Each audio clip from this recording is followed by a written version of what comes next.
This is Retiring Guides You to and Molly Nelson, host of the podcast, and Chawn. Certified financial planners, they're certified professionals, the CPA, but today, you're detectives. You don't have to be a detective. Can you imagine?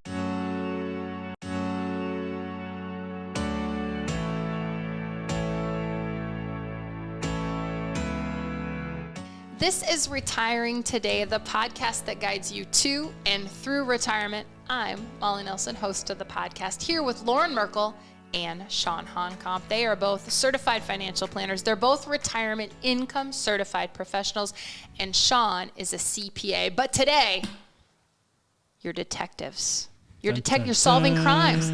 You know, it would be a pretty cool job to be a detective. Can you imagine solving crimes? Do you guys ever watch the one called The First 48? No. Okay. I've never seen it. Okay, yes, I've seen that. That's like when we're traveling in the hotel, like, you know, you get back after dinner, that's the go-to. We find The First 48 because they talk about the first 48 hours of solving a crime, and it is so interesting what these detectives do. They're knocking on doors. They're going in the middle of the night. I watched one recently where a detective said that he hadn't slept in 2 days because he's working this murder for the first 48 hours. It would just be a fascinating job. Well, the first 48 hours, they want to make sure they get it right, and the longer that it takes them to get the evidence, the more that evidence could be tampered with or even lost. So I get it, and there's a lot of parallels to that in retirement planning. That's a good point. You have a higher probability of solving the crime in the first 48 hours. And I think that a lot of studies would point to that you have a higher probability of retiring and living out your retirement vision if you take certain steps in certain time frames within your life. Yeah, well, a lot of times people will tell us they want to get it right. When we teach classes, sometimes they'll come up to us at the end of that class and they'll say, I wish I would have known you 5 years ago. Where was that information 10 years ago when I made this decision? And that's not the experience that people who go to and through retirement want to have. You have worked for 40 years saving, being disciplined for this time frame where your money can work for you. You no longer have to work for your money, and you can go out and do all the things with this freedom of time that you've never been able to do before. So the stakes are high. And you want to make sure you get it right. And a lot of the decisions that you have to make as you transition from the working to the retirement world are very much permanent decisions, and you only get one shot to get it right. And Molly, you mentioned taking the right steps at the right time. So we talk about that time being the red zone to retirement. So if you're within 10 years of retirement or beyond, that is the right time to learn more about what it means to have a retirement plan, because we know what you've done up until that point is not the same things that you need to do to set yourself up to get through your retirement journey. Well, and the detective work that we're going to do today can really help people so that they don't make these retirement mistakes or these retirement crimes. We're just having a little fun with the concept of the two of you kind of being detectives. So what we want to do is outline a crime. We're going to do an investigation on that crime, and then we're going to come to a conclusion, or if you want to call it a conviction, kind of lock up the criminal, put it behind bars, because as you head into retirement, you want it to just be smooth sailing and fun and all the good things that come with retirement. So let's talk about our retirement crime. The first crime, cue the dramatic music. Loren, the crime is taking too much or too little risk as you are in retirement or near retirement. The amount of risk that you're taking in your portfolio is one of the biggest surprises as people go through our process to determine, are they on track to retire and retire well? Because we take them through analytics of their portfolio, and we, in a very simple fashion, demonstrate to them how much risk they're taking in their portfolio.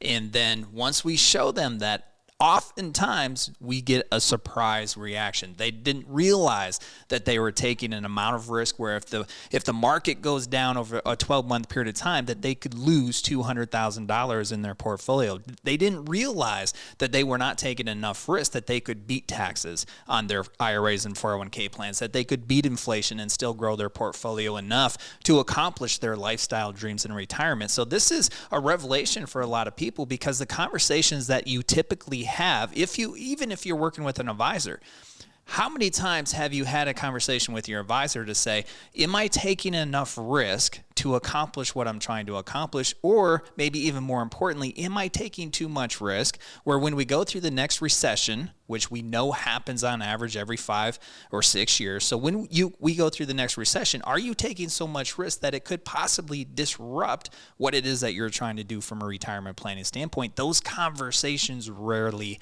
happen. And I think one of the biggest issues when we do go through these inevitable recessions is people are surprised about how their portfolio reacts, how much money they lose, and that helps the panic set in, which then leads to people making decisions that they probably shouldn't be making, and then it really can hurt them long term as far as their investment performance and how their portfolio reacts once they ultimately do get into retirement, or if you're already retired.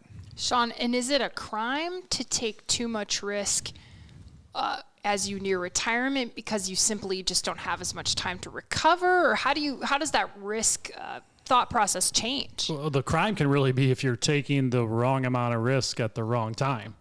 And we know that we never know when it's the right time in the markets, and we never know when it's the wrong times, because the market is uncertain and it's going to go up and it's going to go down. It's as simple as that. That's not news. That's not breaking news to anybody out there. But it's going to happen, and we don't know when we're going to have those significant up times. We don't know when we're going to have those significant down times. So anytime we try to make these decisions, we need to be intentional with the portfolio so that regardless of what the markets do, you're in a spot where you can still achieve your retirement goals. We need to be intentional, and it can't be static. This is not a set it and forget it exercise. Whatever you feel like, based on your situation, what your cash flow requirements are, what type of portfolio investments you have, what kind of other guaranteed income might you have coming in, like your Social Security, maybe even a pension. All of those factors are going to go into determining how much risk is appropriate for you now, but also your comfort level. And your comfort level with where the markets are, how they're behaving, and where your portfolio is today could change substantially 6 months from now or a year from now, which is why it's so important that when we create a portfolio, when you create your investment portfolio, it is not set it, forget it. It might work today, but what works today may not be the best for you 12, 16, 18, even 24 months down the road.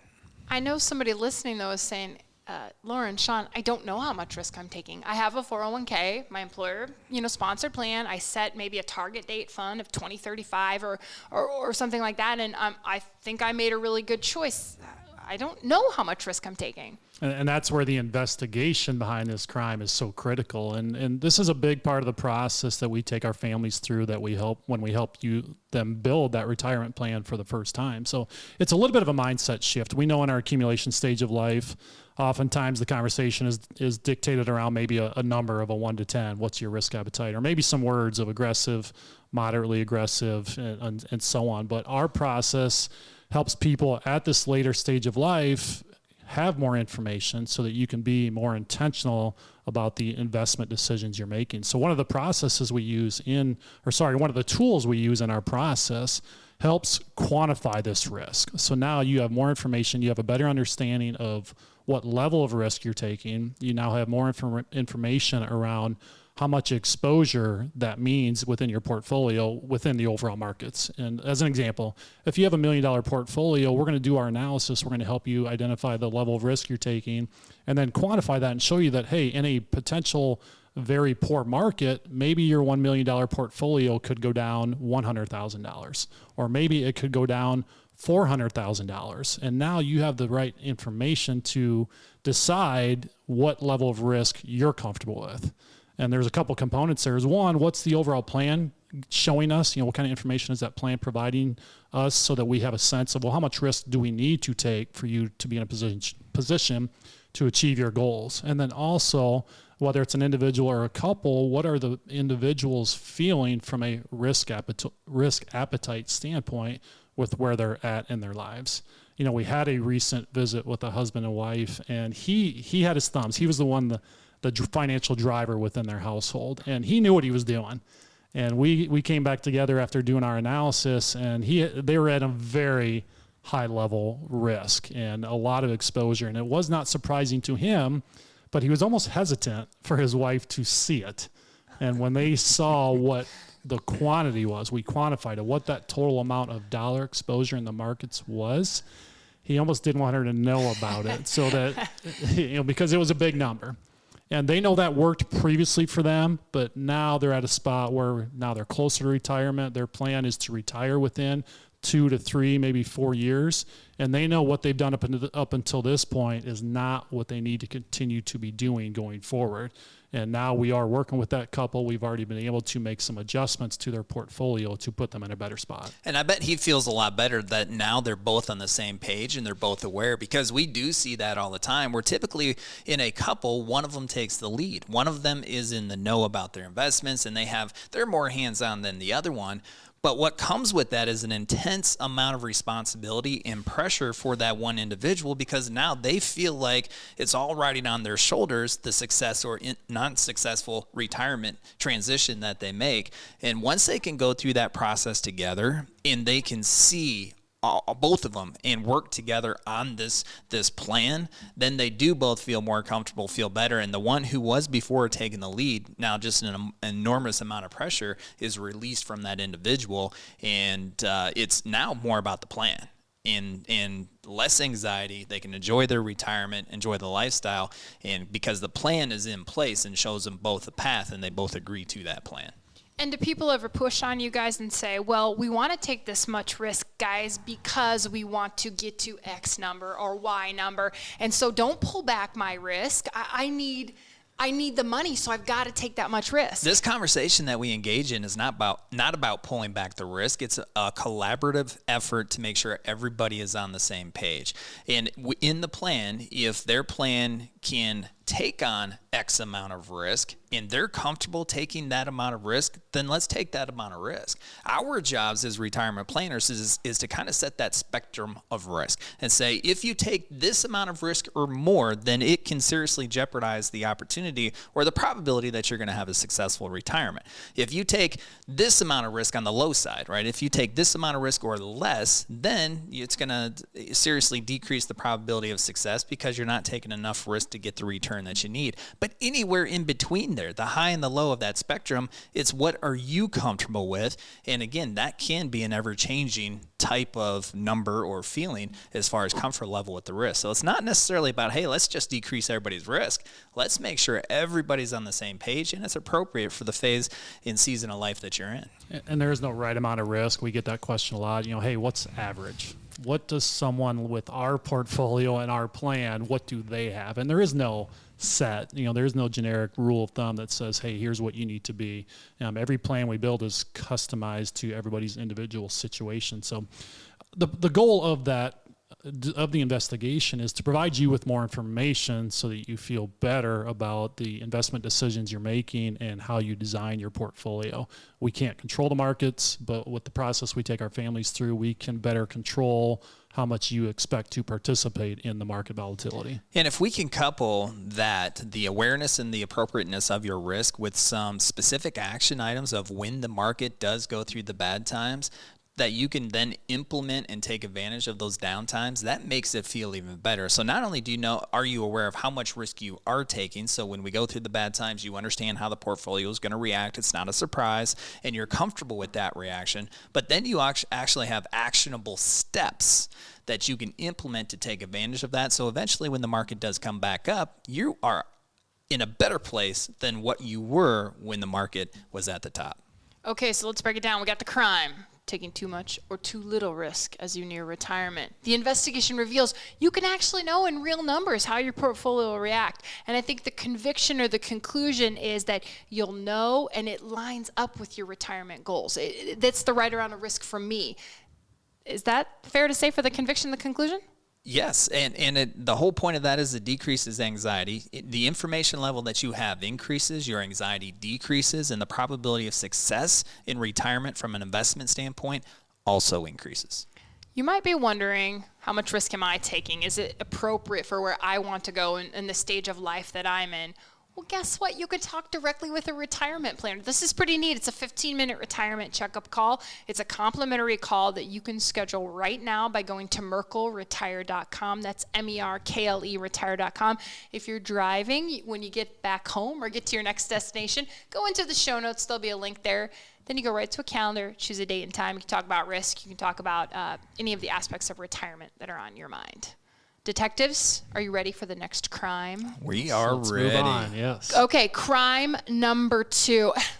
And this one's easy to do, guys, for a lot of reasons, and we'll talk about it, but just the crime is ignoring long-term care. You want to ignore it because it is really expensive. If you know of anybody, if you've had any personal experience in any way of paying for long-term care, it is very expensive. The families that we work with here in Iowa, they are paying right now anywhere between $4,000 a month to the high side of in excess of $11,000 a month for care. Yeah, and that's lower than the national average because we're here in the Midwest. If you look at the national average, Loren, right now it's around $9,000 all the way up to $17,000 for a private room in a nursing home. And that's just for a month. That's just for the care that you need, for the care that you deserve. That doesn't even include any of the other living expenses that might be required, especially if you have a spouse in the picture too who doesn't need long-term care.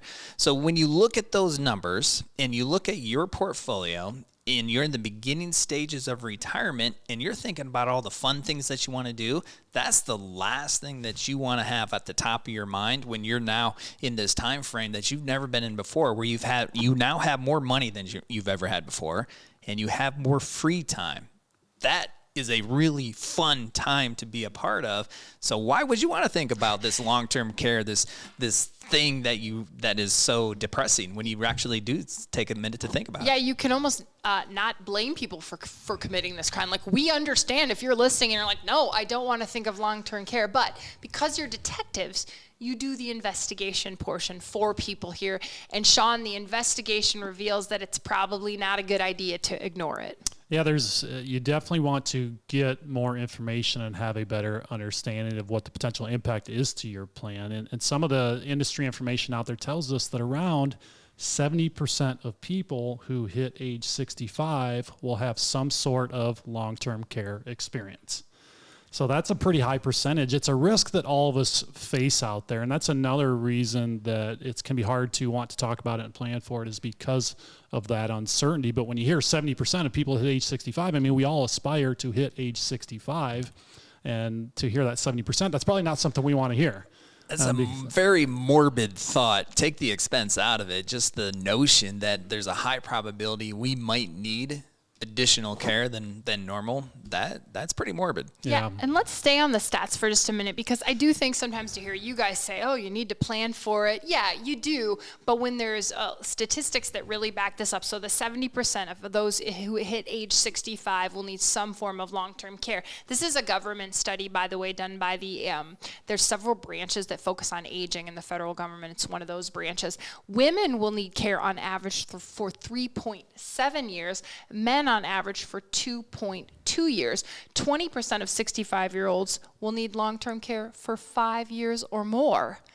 So again, the stats, the investigation reveal that you cannot ignore this. And Chawn, I know you just had a kind of a personal story of a family that you were working with, that this is a great example. Yeah, we met recently with a couple who's a little bit younger. They're in their early 50s, so retirement is maybe down the road a little bit, but long-term care for them, even at their early 50s, was top of mind and was one of their top concerns.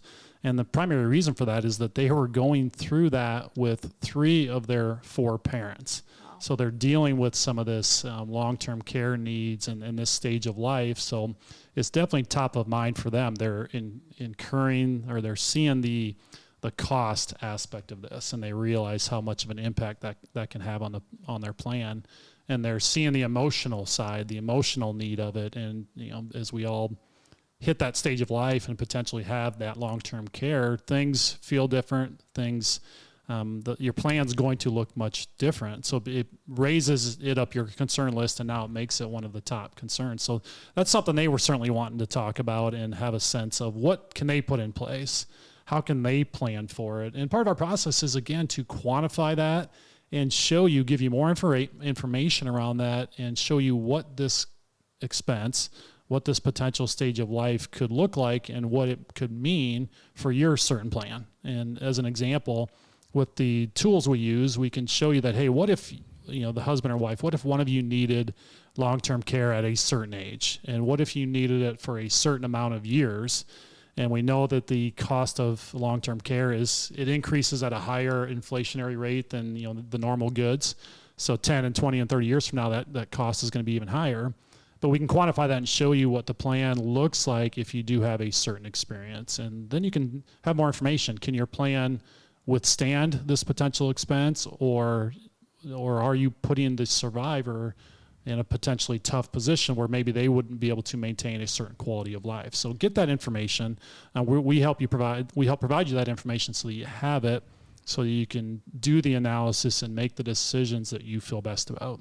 I'm going to go back to the numbers I used because I just double checked my notes and I said 9,000 to 17,000, and that was actually the prediction for 2043. So that's the prediction for the cost of long-term care about 20 years from now. And I am telling you, I heard everything you just said, Chawn. I listened to you intently, but people listening are going to go, there's no way I can afford that. Who can afford $17,000 a month just for me, let alone, like you said, the other living expenses? So there's got to be a better way than just paying $17,000 out of pocket. Yeah, that's the bad news. In addition to that bad news, every single one of us has long-term care risk. The good news is that every single one of us can plan for how to offset that long-term care risk. I've been doing this for over 25 years, so we've planned with hundreds of couples and individuals for long-term care risk.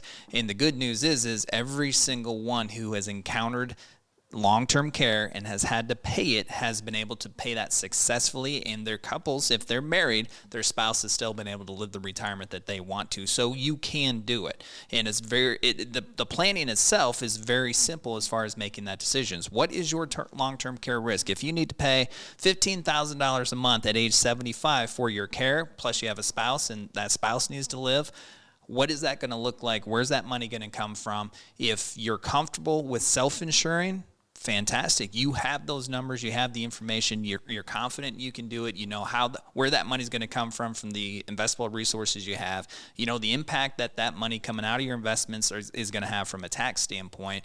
If you want to offset some of that risk, now here's some different options of how you can do that. And here's the pros of this option. Here's the cons of this option. What do you think? You like that? Let's offset some of the risk that way. Here's another option, pros, cons. And there are multiple ways that you can offset that risk. Some of them are very attractive to you. Some of them may not be very attractive to you. But the process is you're going through this very intentionally, and you're making a decision of, are you comfortable with the long-term care risk that you have and the resources you have to pay it? Or are there different ways that you can offset that and make sure you protect yourself to get the care that you need, your loved ones to get the care that they need, and then the survivors, if there are any. So the crime, ignoring long-term care. Our investigation reveals a lot of people are going to need it, and it also revealed for how long. I think the conclusion is don't ignore it, understand the cost, and then have a plan to pay for it if you should need it. It's easy to procrastinate on that type of topic. It's not worth it. Typically what we see is when people start to think about it proactively, it's because they're living an experience, whether it's their parents or their siblings or somebody close to them has gone through that. And like your story, Chawn, they made an active decision that they want to make sure they're protected.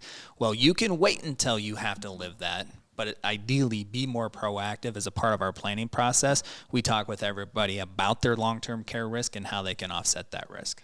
We have one more crime to investigate, and this one is, I'm going to call this crime retiring on your own. And I know there are success stories out there. I don't want to say that no way, no how could anyone retire on their own, but not only is this what you guys do for a living, there's some pretty strong statistics that we'll talk about as well, but it might possibly be a misdemeanor or a bigger crime to retire on your own. Why, Chawn, could this be a crime for some people? Well, we certainly believe in using a professional and considering having a retirement planner within your team to help you through this stage of life. So do you really, a question to ask yourself is, do you want to apply, or I guess I'm trying to think of the word, do you want to risk your retirement success by chance?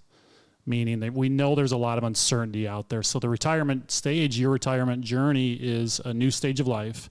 You've never retired before. No couple or individual we've ever sat across the table from has ever said they want to retire more than once. So you want to retire once and you want to get it right. And you're going to face a lot of questions in front of you that you've never had to answer before.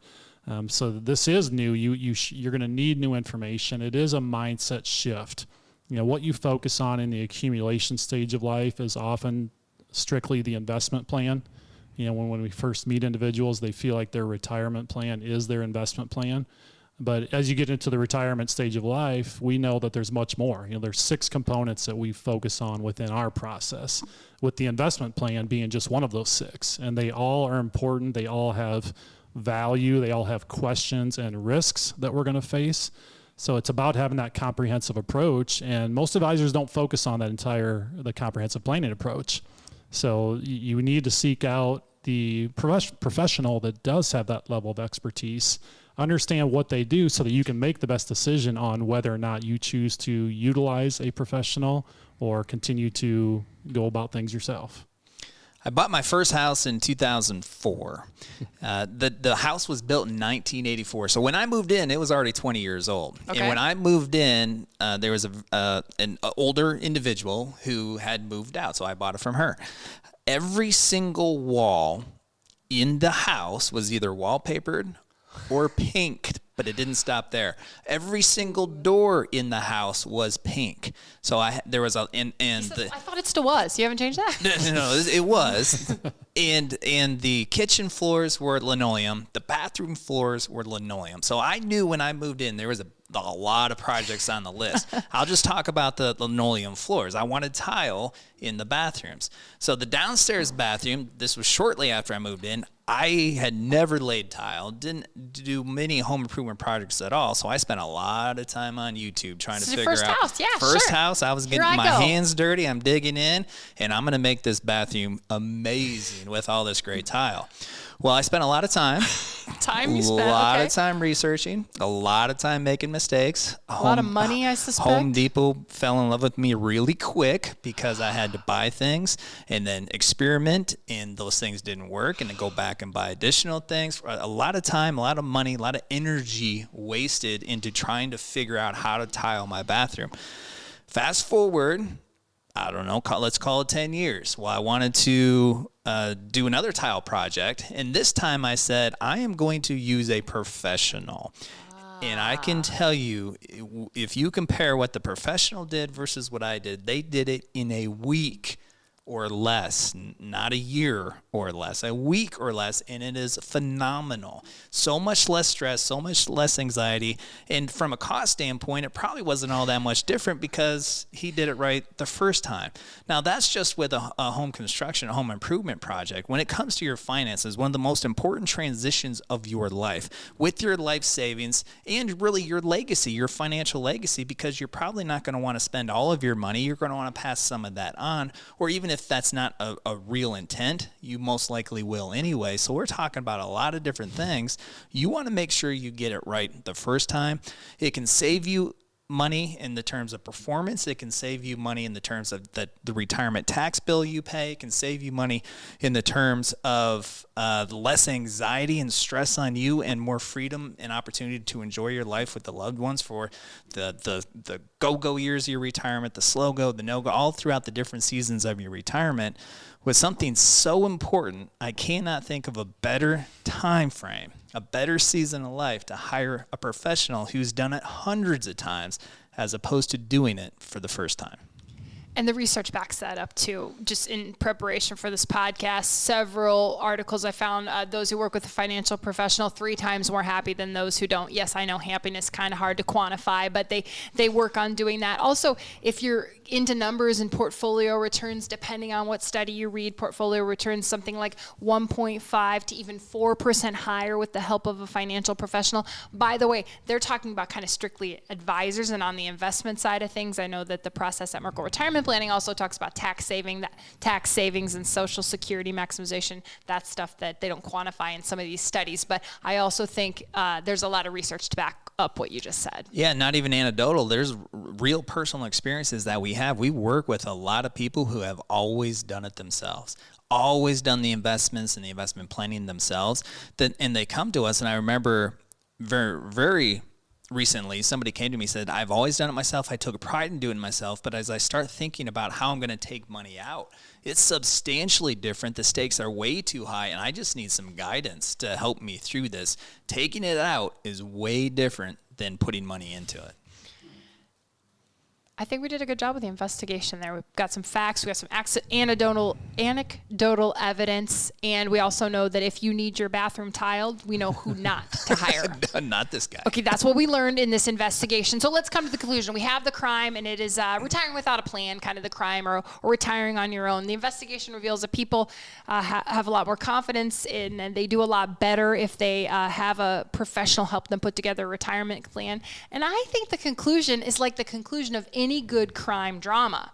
There's happiness at the end. Happiness. They put the killer away. They caught the bad guy or gal. They sit around the dinner table and they toast to their success. That's what you, Chawn, ultimately want for all of the families and individuals that you work with. Yeah, we're here to help as many families as possible have, achieve retirement success and really ensure that you're positioned for these truly to be the golden years for you.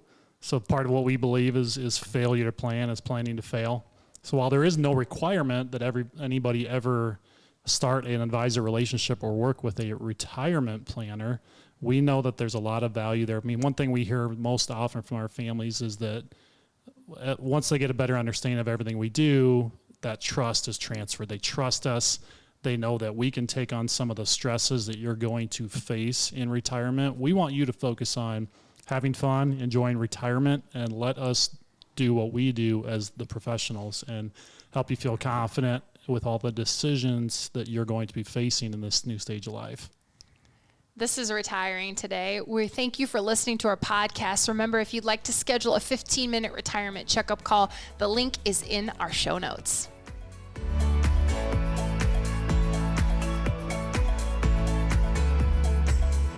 Merkle Retirement Planning is an independent financial services firm helping individuals create retirement strategies using a variety of investments and insurance products to custom suit their goals and objectives. Any information discussed in these shows is for educational purposes only and should not be construed as investment,